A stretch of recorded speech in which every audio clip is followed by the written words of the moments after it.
Coach Justin memberikan pandangan jujurnya tentang kabar naturalisasi oleh Romeni. Ia menyoroti kehadiran Romeni di Stadion Gelora Bung Karno yang dianggap sebagai sinyal positif bagi timnas Indonesia. Coach Justin melihat Romeni sedang berjalan-jalan di luar stadion dengan pengawalan 2 orang, yang menurutnya menandakan keseriusan sang pemain dalam memantau perkembangan timnas. Kehadiran Romeni di Indonesia langsung menarik perhatian para penggemar yang penasaran dengan potensinya. Menurut Coach Justin, Romeni memiliki kualitas yang sangat baik, terbukti dari statistik impresifnya di Eredivisie. Ia menilai pemain ini bisa menjadi tambahan berharga bagi timnas Indonesia, terutama di lini depan yang selama ini dinilai kurang tajam. Dengan pengalaman bermain di liga kompetitif Eropa, Romeni dianggap bisa membawa standar permainan yang lebih tinggi ke dalam skuad Garuda. Jika proses naturalisasinya berjalan lancar, ia bisa menjadi salah satu pemain kunci untuk meningkatkan performa timnas di level internasional. Selain itu, Coach Justin juga menyoroti pentingnya mempertimbangkan proses naturalisasi dengan bijak. Menurutnya, tidak semua pemain naturalisasi bisa langsung memberikan dampak besar, sehingga pemilihan harus sesuai dengan kebutuhan tim. Namun, dalam kasus Romeni, ia melihat ada potensi besar yang bisa dimanfaatkan timnas Indonesia, terutama dalam menghadapi kualifikasi Piala Dunia 2026. Dengan tambahan pemain berkualitas seperti Romeni, peluang Indonesia untuk bersaing di level lebih tinggi bisa semakin terbuka.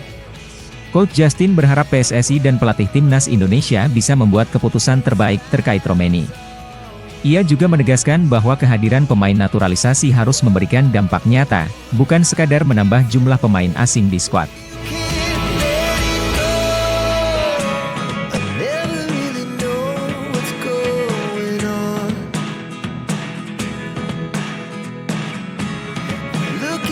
Pelatih timnas Australia Tony Popovic menegaskan bahwa timnya tidak akan meremehkan timnas Indonesia dalam pertandingan mendatang. Menurutnya, ada 2 alasan utama mengapa ia sangat mewaspadai skuad Garuda. Pertama, kehadiran Patrick Kluivert sebagai pelatih baru timnas Indonesia. Popovic mengaku terkejut dengan keputusan PSSI yang melakukan pergantian pelatih, tetapi ia yakin Kluivert akan membawa pengaruh besar bagi tim. Apalagi, laga ini menjadi debut Kluivert sebagai juru taktik Indonesia, yang pasti ingin memberikan kesan pertama yang kuat. Popovic menilai bahwa meskipun pergantian pelatih bisa menjadi tantangan, Indonesia tetap memiliki potensi besar di bawah kepemimpinan Kluivert. Dengan pengalaman luas dan reputasi besar yang dimilikinya, Kluivert tentu bisa memotivasi para pemain untuk tampil lebih maksimal.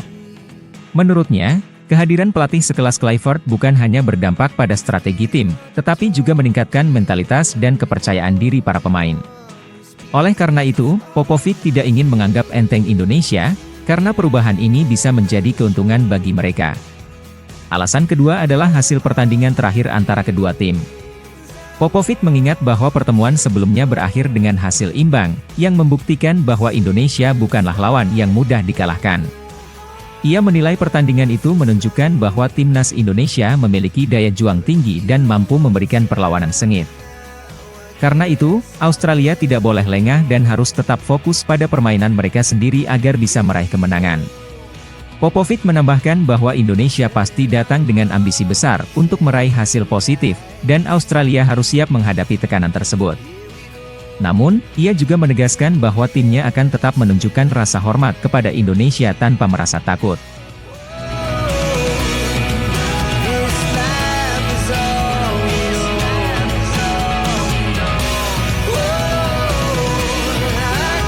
Kedatangan Patrick Kluivert sebagai pelatih timnas Indonesia senior mendapat sambutan positif dari tim kepelatihan di kelompok usia, termasuk Indra Syafri. Pelatih timnas U20 itu mengungkapkan bahwa dirinya sudah bertemu dengan Kluivert untuk membahas koordinasi antar tim nasional di berbagai level. Salah satu poin utama yang disampaikan Kluivert adalah pentingnya keselarasan antara timnas senior, U23, U20, dan U17 agar memiliki filosofi permainan yang sama. Dengan adanya kesinambungan ini, diharapkan para pemain muda bisa lebih mudah beradaptasi saat naik ke level yang lebih tinggi. Dalam pertemuan tersebut, Kluivert meminta tim analis timnas Indonesia U20 untuk secara rutin mengirimkan video pertandingan kepada dirinya. Tujuan dari permintaan ini adalah untuk memantau perkembangan pemain muda yang berpotensi dipromosikan ke level senior. Indra Syafri memastikan bahwa permintaan tersebut akan dipenuhi agar Kluivert bisa memahami lebih dalam kekuatan dan potensi para pemain muda Indonesia. Tak hanya itu, Kluivert bahkan meluangkan waktu untuk mengunjungi pemusatan latihan Timnas Indonesia U20 di Jakarta pekan lalu. Saat ini, skuad Garuda Muda sedang mempersiapkan diri menghadapi Piala Asia U20 2025 yang akan digelar di Cina bulan depan. Dengan adanya komunikasi yang baik antara Kluivert dan Indra Syafri, diharapkan proses transisi pemain dari tim muda ke tim senior bisa berjalan lebih lancar. Sebelumnya, Indra Syafri juga mengungkapkan bahwa Kluivert sangat tertarik untuk mendalami potensi Timnas U20.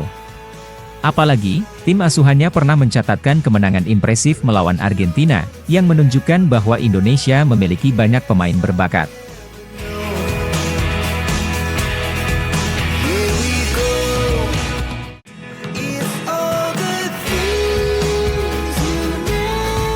Mark Klok akhirnya buka suara setelah komentarnya tentang Sintayong viral dan menuai berbagai reaksi. Gelandang Persib Bandung itu sebelumnya menyebut mantan pelatih Timnas Indonesia sebagai sosok yang diktator, yang membuat banyak pihak terkejut.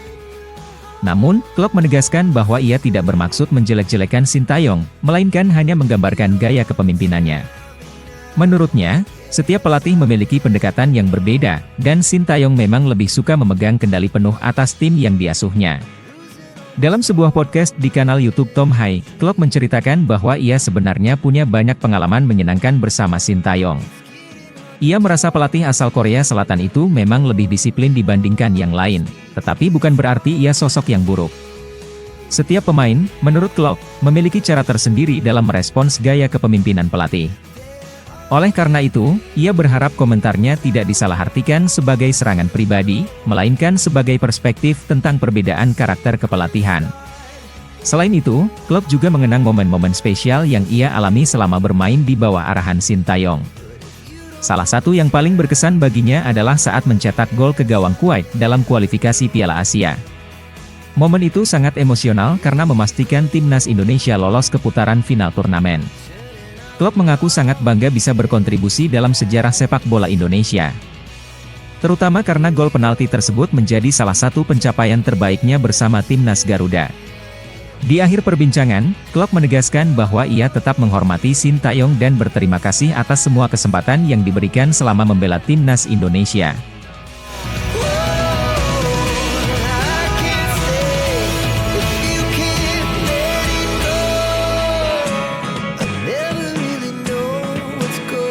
Legenda sepak bola Malaysia Datuk Jamal Nasir, mendesak Timnas Malaysia untuk segera mengikuti jejak Indonesia dalam hal naturalisasi pemain.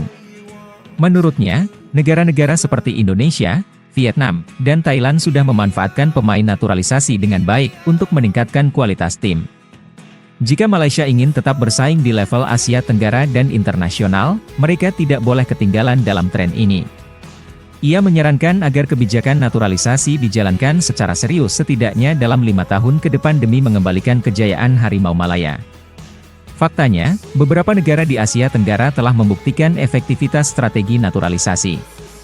Vietnam, misalnya, sukses mendatangkan striker keturunan Brasil, Nguyen Xuan San, yang menjadi top scorer dan membawa timnya juara Piala AFF 2024.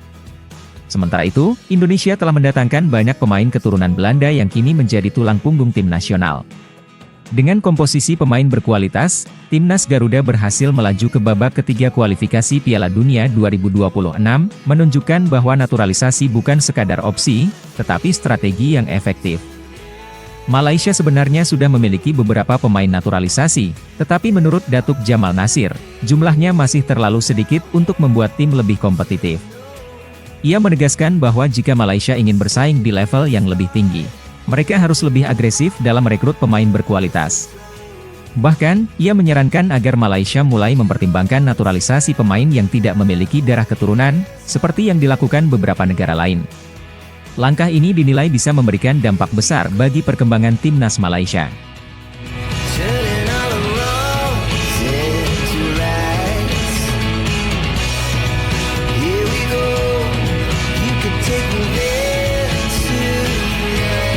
Sintayong resmi meninggalkan Indonesia setelah 5 tahun menangani Timnas Garuda. Pelatih asal Korea Selatan itu kembali ke kampung halamannya pada Minggu malam pukul 10. Sebelum berangkat, ia mengunggah video perpisahan yang penuh emosi bersama para asisten pelatihnya. Dalam video tersebut, Sintayong dan stafnya mengucapkan terima kasih kepada seluruh supporter yang selalu mendukung mereka sepanjang perjalanan bersama Timnas Indonesia. Dalam pesannya, Sintayong menyampaikan rasa terima kasih yang mendalam kepada masyarakat Indonesia yang telah memberikan dukungan luar biasa selama ia menangani Timnas. Ia merasa bangga bisa menjadi bagian dari sejarah sepak bola Indonesia dan berharap tim yang telah ia bangun bisa terus berkembang di masa depan. Baginya, 5 tahun di Indonesia adalah pengalaman yang tak ternilai, dan ia yakin telah memberikan segalanya untuk sepak bola tanah air. Namun, di balik perpisahan ini, Sintayong juga mengungkapkan rasa penyesalan yang mendalam. Ia merasa berat meninggalkan Timnas Indonesia di momen penting, ketika tim Merah Putih masih berjuang untuk lolos ke Piala Dunia 2026. Menurutnya, Timnas Indonesia saat ini berada di jalur yang tepat dan memiliki peluang besar untuk mencapai level yang lebih tinggi. Meski begitu, ia tetap berharap yang terbaik untuk Garuda dan percaya bahwa tim ini akan terus berkembang. Sintayong dikenang sebagai sosok yang membawa banyak perubahan bagi sepak bola Indonesia. Di bawah kepemimpinannya, Timnas mengalami peningkatan signifikan dalam kualitas permainan dan mentalitas bertanding. Meski kini harus berpisah, warisan yang ditinggalkannya akan selalu diingat oleh para pemain dan supporter.